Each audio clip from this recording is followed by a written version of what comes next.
The World War I was a great global war which was fought in Europe from July 1914 to November 1918. The belligerents were the Central Powers comprising of the German Empire and the Ottoman Empire. And the Allied Powers comprised mainly of France, Russia, British Empire and Belgium.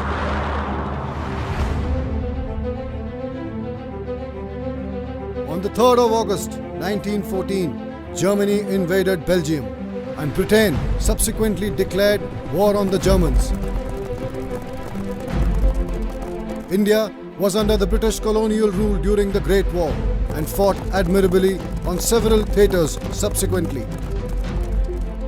Gardner's Horse was then in central India, bemoaning as an internal security unit. The decision was taken to send the complete Indian Cavalry Corps to France. The 2nd Indian Cavalry Division comprised of the Mahou Cavalry Brigade with 2nd Lancers, 6th Dragoons and 38th King George's own Central India Horse. 2nd Lancers Gardner's Horse sailed to Marseilles in December 1914 to spend the next 4 winters on the French soil. The regiment was greeted by dreary skies, rain, snow and sleet. The soldiers were dressed in cotton drill, armed with talwars and lances, having great faith being placed upon them to defeat the enemy.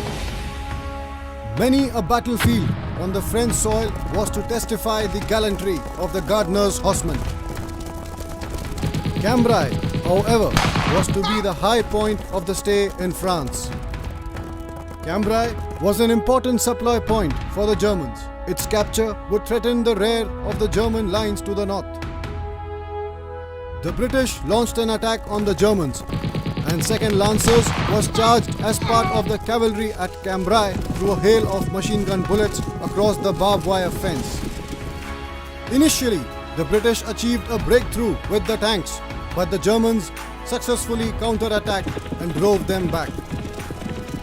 Even though the initial advantage was lost, the Gardner's horsemen were ordered to charge the German position. As the Lancers galloped onto a shallow valley termed the G in the Gap, they came under heavy machine gun fire from the right and left flanks and suffered 100 casualties, including their commanding officer, Colonel H.H.F. Turner, who died on the spot because of a burst of machine gun fire. It was on Colonel Turner's death that his orderly, Hidayat Ali, was to recite in grief these legendary words which run through each Gardner's horseman's veins. Marna sabhi ko hai, par tum bhale mare, karke namak halal, ladte hue gire. Bhuloge aap nahi, jo chip gayi shakal, safe zami pe naam, tumhara hua atal. Under heavy fire of the Germans, the regiment was stuck in Kildare Lane near the outskirts of Pézère. As there was no communication with the higher headquarters, no information could be passed about their situation and location. Volunteers were called for carrying messages to the brigade headquarters. Lance Dafadar Gobind Singh and Sawar Jotram volunteered to carry the messages to the brigade headquarters. The latter took a right-hand course and was seen to be shot dead. Gobind Singh took the lower ground to the south, got about half a mile before his horse was killed by a hail of machine gun fire. He lay for some time near his horse, and when it was clear to him that he was no longer under observation, he rose and ran furiously. When fired upon again, he tumbled over and pretended as if he was shot dead. By repeating this process and wriggling on the ground, he reached the brigade headquarters unhurt. A reply to the message was to be sent. Gobind Singh again bravely volunteered, and he took the high ground on the south of the valley until he crossed the German post. This time he had covered 2/3 of the journey when his horse was shot dead. Again, by repeating the same technique, he safely managed to return to the location of his regiment. An hour later, another message was required to be sent to the brigade headquarters. Once again, the daring cavalryman Lance Dafadar Gobind Singh took upon himself the responsibility of delivering the third message. He was told that he had already fulfilled the task assigned to him, but he clarified that he had known the ground better than anybody else. So the adjutant allowed him to proceed on the strength of this argument.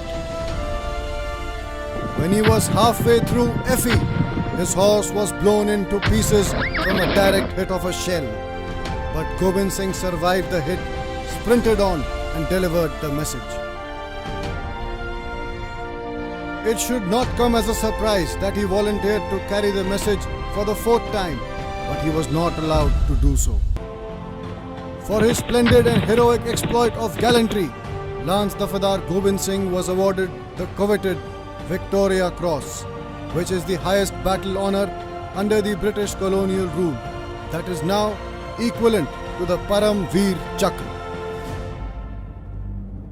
Because of the gallant deeds of the Gardiner's horsemen, the British Army achieved success in the battle.